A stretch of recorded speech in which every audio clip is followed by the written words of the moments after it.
Friday, we wondered if Jeff Sessions would fire FBI Director Andrew McCabe just 2 days before retirement. Remember that? Well, he did. He fired him right before he retired, so McCabe could lose part of his pension. There's also a report that General Kelly, fired Rex Tillerson when he was on the toilet. Yeah, so my question is, what is it with these mean boys? They always talk about mean girls. These are very mean boys we're talking about here. I think the McCabe thing is very important because, yes, he Jeff Sessions did this and I guess, almost ruined the pension of a 20-year government employee, 20-plus years.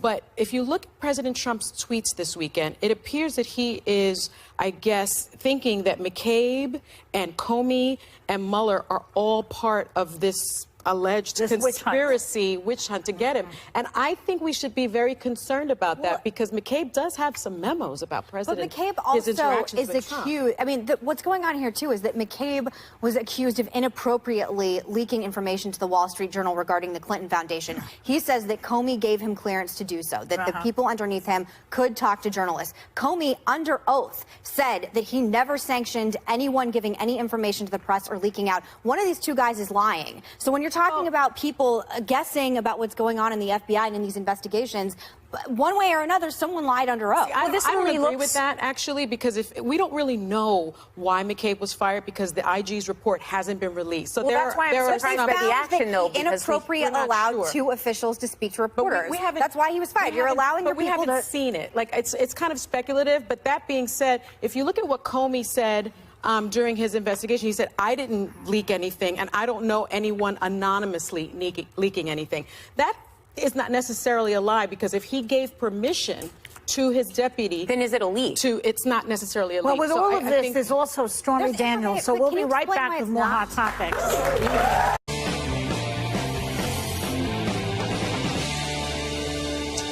Good evening and welcome to Tucker Carlson Tonight. As you may have heard, President Trump has fired former Deputy FBI Director Andrew McCabe. If you haven't heard, welcome back from New Zealand. This is the biggest news story in America. The President fired him on a recommendation from the FBI's career internal investigators. And despite all the attention this firing is getting, as a practical matter, it doesn't mean that much. McCabe was set to retire in days anyway. And contrary to news reports, he is not at risk of losing most of his enormous federal pension, much bigger than the pension you're not getting. But none of this has stopped the usual hysteria merchants from predicting the end of the republic. Some have accused the White House of obstructing justice. It's hard to see how that works exactly, since McCabe was leaving anyway. Others have called the firing an assault on democracy, as if unelected career bureaucrats found guilty of misconduct by their own agencies were somehow the linchpin of representative government. Once again, how do all these dumb people get jobs on television? That's another show. But tonight, there are really only two questions that actually matter here.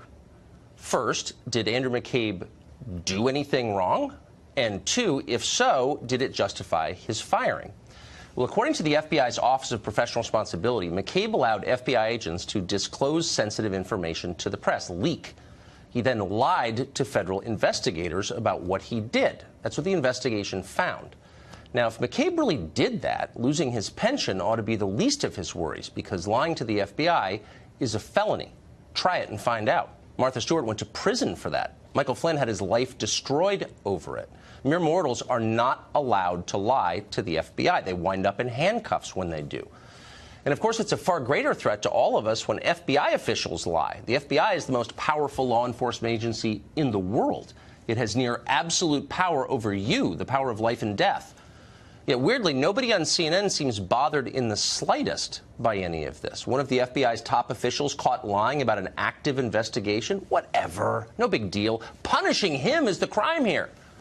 That's an odd response if you think about it. Would CNN panelists show concern if, I don't know, a local sheriff lied in order to frame teenagers for crimes he didn't commit? How about if your local police department fabricated evidence? Dishonest law enforcement is a big deal, no matter who the president is. In fact, it's the biggest deal. It's the worst abuse of power.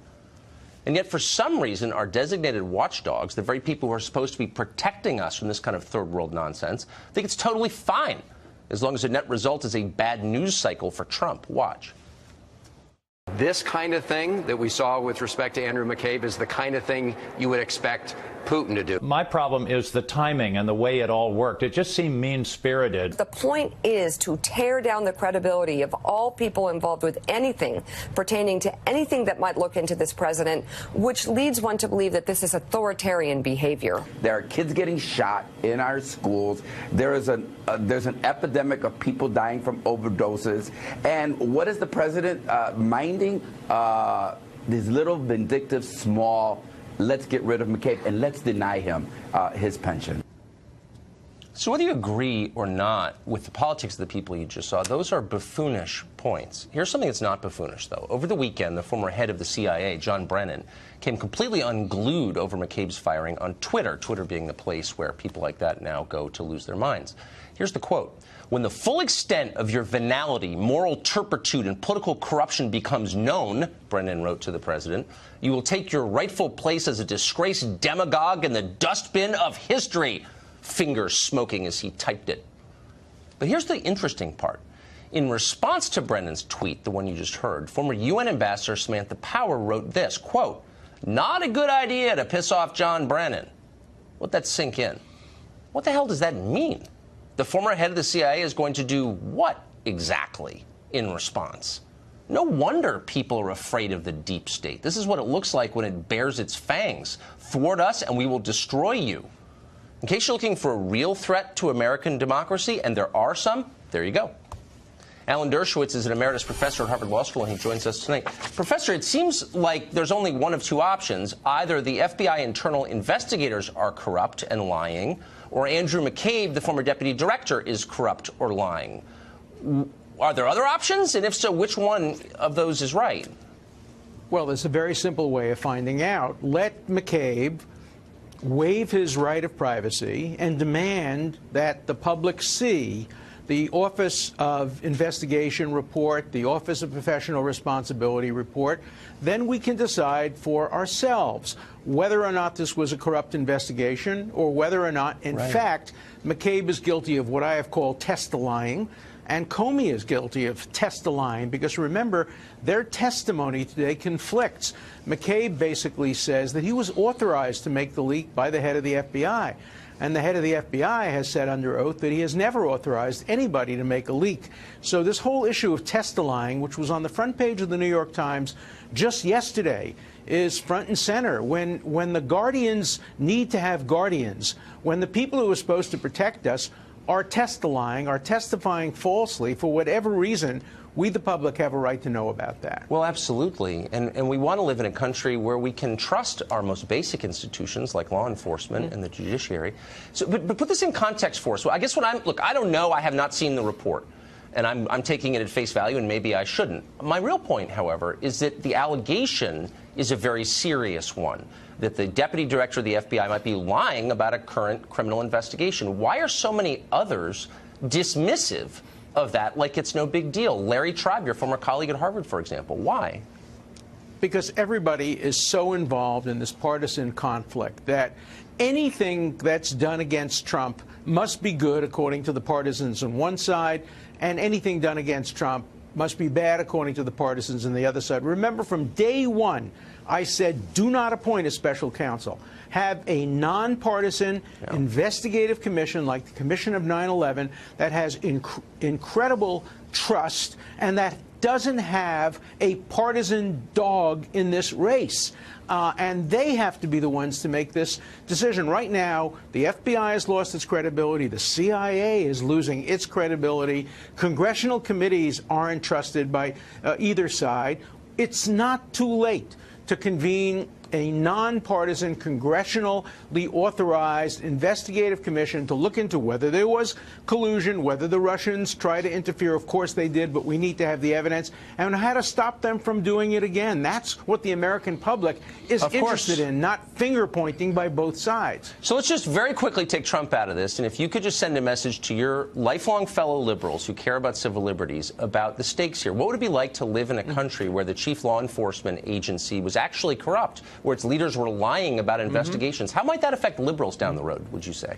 Well, I have a message for both sides. You know, historically, it's been the liberals and the Democrats who haven't trusted the FBI, You're right. haven't trusted the Justice Department, and have said, let's make sure that we have oversight.